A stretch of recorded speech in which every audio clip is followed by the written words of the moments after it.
India's leading a certified non-profit organization aimed at empowering youth and promoting entrepreneurial excellence organized India's first Economic Growth Conference 2025 in partnership with the US Asia Global Forum. Shridharani Foundation aims to achieve a multi-phase target of $1 trillion USD based on selected projects and investment platforms. The conference paved the way for the Shridharani Foundation's program Samriddh Bharat Samriddh Vishwa, which aimed to boost India's GDP and position the country as a global economic powerhouse. Shridharani Foundation is planning for a solid roadmap for employment in India.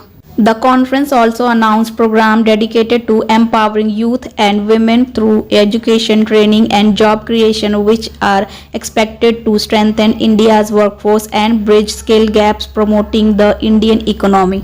Project के अंदर योग्य लोगों का ही समावेश हो, जिससे कि funds का सही यूटिलाइजेशन हो और जो विजन, जो मिशन डीपीआर में लिए गए हैं, जो तौर तरीके डिसाइड किए गए हैं, यदि उस हिसाब से ही काम होगा तो निश्चित तौर से हानि होने की संभावनाएं बहुत कम होगी।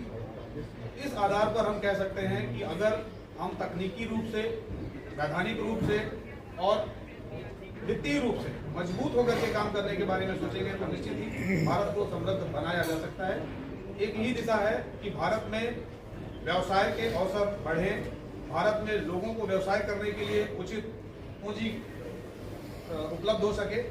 आप देखेंगे कि बहुत सारे प्रोजेक्ट, सरकारी प्रोजेक्ट, गैर सरकारी प्रोजेक्ट, ये बात सच है कि भ्रष्टाचार की भेंट चढ़ते हैं। इसलिए हमारा अपना जो सेटअप है, हम एक विशेष मॉडल के तहत फंडिंग दे रहे हैं, या बाहर से हमारे जो विदेशी निवेशक हैं वो हमारे साथ कोलैबोरेट होकर के फंडिंग दे रहे हैं और हम उसको बड़ी बारीकी से, बड़ी सतर्कता से प्रोजेक्ट को पूरा करने की दिशा में सतत काम करते रहे। इसलिए हम ज़्यादा आश्वस्त हैं कि हम एक एक करके हम भारत के अंदर अच्छे व्यावसायिक प्लेटफॉर्म खड़े कर पाएंगे, हम युवाओं को रोजगार दे पाएंगे, युवाओं को सही दिशा में ट्रेनिंग दे पाएंगे और उन्हें उनके योगदान से निश्चित ही भारत समृद्ध बन सकता है। आपने बताया कि ये 100 मिलियन उद्यमियों से कि आप अंतर्राष्ट्रीय स्तर पर डीपीआर तैयार करें, उसकी जो भी गाइडलाइंस है हमारी फाइनेंस टीम उनको गाइड करेगी, कैसे वो तैयार करें, उनको ट्रेन करेगी, उनको प्रेजेंटेशन के लिए रेडी करेंगे। इसके बाद हम उनका प्रेजेंटेशन कराते हैं अंतर्राष्ट्रीय हमारे कोलैबोरेटेड इन्वेस्टर्स के सामने और इसके बाद फंडिंग की प्रक्रिया शुरू होगी। तो फंडिंग का जो बजट है सर ने डिसाइड किया, श्री केविन सर ने, कि 100 बिलियन यूएसडी का एक टारगेट हम फर्स्ट ट्रांच में लेते हैं, फर्स्ट पेज में लेते हैं और इसे हम आगे चल करके क्लोज करेंगे। क्या रोड मैप वेरी सिंपल है कि किस सेक्टर में ज़्यादा मोर देन 23 सेक्टर्स जो वायबल और बैंकेबल हो सकते हैं, ऐसे प्रोजेक्ट्स को हम लोग एंटरटेन करेंगे। हम हर ऐसी व्यवस्था पर काम करना चाहते हैं, हर उस रिक्वायरमेंट के लिए काम करना चाहते हैं जिसे सपोर्ट देना जरूरी है, देश के समृद्ध बनाने के लिए जरूरी है। तो क्या अभी तक कोई इन्वेस्टमेंट ऐसा आया है आपके? ये आज हमारा लॉन्च है, ये इसीलिए है कि हम एक अनाउंसमेंट के साथ चीज़ों की शुरुआत करने जा रहे हैं, क्योंकि अभी तक हमने ग्लोबल इन्वेस्टर्स के कोलैबोरेशंस किए हैं और उन इन्वेस्टरों का अपना एक पोर्टफोलियो है, उनकी एक हिस्ट्री है। उस हिसाब से हमें पूरा विश्वास है कि हम इस मिशन को आगे ले जाते हैं। एक नया प्लेटफॉर्म दिया है, कह सकते हैं। मैं इंडिया को रिप्रेजेंट कर रहा हूं। हरिओम अग्निहोत्री, श्री प्रियव्रत प्रमाणिक जी एशिया कॉन्टिनेंटल लीड कर रहे हैं यूएस ग्लोबल बिजनेस फोरम में और यूएस एबीएफ तो है, and Shri Kevin Kishore Paul ji global lead कर रहे हैं यूएस ग्लोबल बिजनेस फोरम। हमारा प्रयास है, हम इंडिया के अंदर फॉरेन फंड्स का फ्लो बढ़ाना चाहते हैं और केविन किशोर पॉल जी के व्यक्तिगत ब्रॉड नेटवर्क की बदौलत हम इंडिया के अंदर ग्लोबल इन्वेस्टर्स को अट्रैक्ट कर रहे हैं। हमारे साथ ग्लोबल इन्वेस्टर्स पूरी तरीके से वैधानिक पेपर साइन कर चुके हैं और इंडिया के अंदर सर की मंशा के अनुसार 100 बिलियन यूएसडी का एक टारगेट है हमारा, जो हम फर्स्ट फेज में लेकर के क्लोज करें, जिसका पूरा रोड मैप श्री प्रियव्रत प्रमाणिक जी डिजाइन कर रहे हैं। और श्री प्रियव्रत प्रमाणिक जी XIRS हैं, उन्होंने भारत सरकार के लिए, वर्ल्ड बैंक के लिए, IMF के लिए अपनी सेवाएं दी और वो पूरी तरीके से भारत को समृद्ध बनाने के लिए US ग्लोबल बिजनेस फोरम और EU से कंट्रीब्यूशन देंगे। श्री प्रमाणिक जी ने बुक भी लिखी है इस विषय पर। माननीय प्रधानमंत्री जी का विजन है, भारत सरकार का विजन है 5 ट्रिलियन इकोनॉमी कैसे बने, उसके लिए उनकी व्यक्तिगत अपनी रिसर्च है और उस पर उन्होंने एक बुक भी लिखी है कि कैसे एक प्रैक्टिकल अप्रोच किया जा सकता है to make 5 trillion economy of India.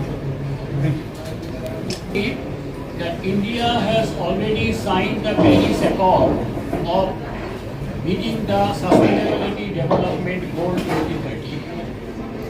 So what you are referring to is part of the SDG 2030 goal. India has already signed the deal, and now we are focusing more on environmental protection while meeting our internal needs, say in energy. Earlier the trust was on thermal power plants or coal-based plants, which is very much polluting.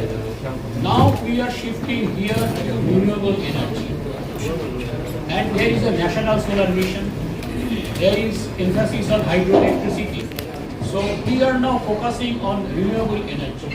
So we are not minimizing our energy needs, but we are shifting from the conventional thermal power to renewable energy. Similarly, for social engineering, so that we reach to the people, we have already developed some skills inside the government of India. When I was in the Ministry of Finance, I have developed that. So there is, when the government announces the budget, few days from now, there is going to be another budget, 2025, which is to be placed in the Parliament. So there in the Finance Ministry, we have developed how common man's interest is linked to government of India's budget. We can say an individual's budget constraint is linked to government of India's budget constraint. So that model we have already developed. So that caters to the social needs of the people. And you see that how many of the schemes, so many state governments, central government is giving for the people, and how that is uplifting the people's lives. And if you see that in the last 15 years or so, there is a statistics that so many people have come out of the BPL line, below poverty line. They have come into the mainstream. And that is the thing. There is no conflict between your development needs and catering to the people's needs. कहना चाहूँगा, सबसे basic बुनियादी जरूरत है भारत के लिए वो है निवेश। यदि निवेश आ रहा है तो आप आहिस्ता आहिस्ता सारी चीज़ों को बदलता हुआ देख पाएंगे। आप बिना निवेश के बहुत सारी चीज़ों को करना बहुत कठिन होता है। इसलिए हमारा पहला प्रयास है कि हम ग्लोबल निवेश का अरेंजमेंट करें और उसको सही हाथों में पहुंचाएं, और उन सही हाथों के द्वारा धीरे धीरे करके लोगों को ट्रेनिंग्स मिलती हैं, लोगों को मोटिवेशन मिलते हैं, और उससे करके धीरे धीरे ये बदलाव होने की पूरी उम्मीद। सर मेरा क्वेश्चन है कि ये जो आप फंड जो है इसके अलग अलग मैकेनिज्म है। प्रमाणिक sir, Actually, issue is that the funds that come from abroad, these funds are routed through banking channels. So any fund that is entering India, that comes through Reserve Bank of India route. तो मैंने इसको मेरा lecture में भी बताया कि जो fund आना है इंडिया में, तो जो इसको पैसा लेंगे इंडिया में, वो लेंगे, उनका बैंक अप्लाई करेंगे आरबीआई को, रिजर्व बैंक ऑफ इंडिया को, तो वो रिजर्व बैंक ऑफ इंडिया का जो चैनल है उस चैनल से ही आएंगे। इसका सिक्योर और इनसिक्योर अनसिक्योर इसका कोई बात ही नहीं है, ये ऑफिशियल चैनल में ही आएगा, बैंक टू बैंक आएगा। जैसे कि एमएसएमई में सब्सिडी वगैरह का भी है, तो इसमें कुछ है ऐसा? नहीं, एमएसएमई का भी लिए, एमएसएमई का भी लिए हमारा वर्कआउट कर रहा है।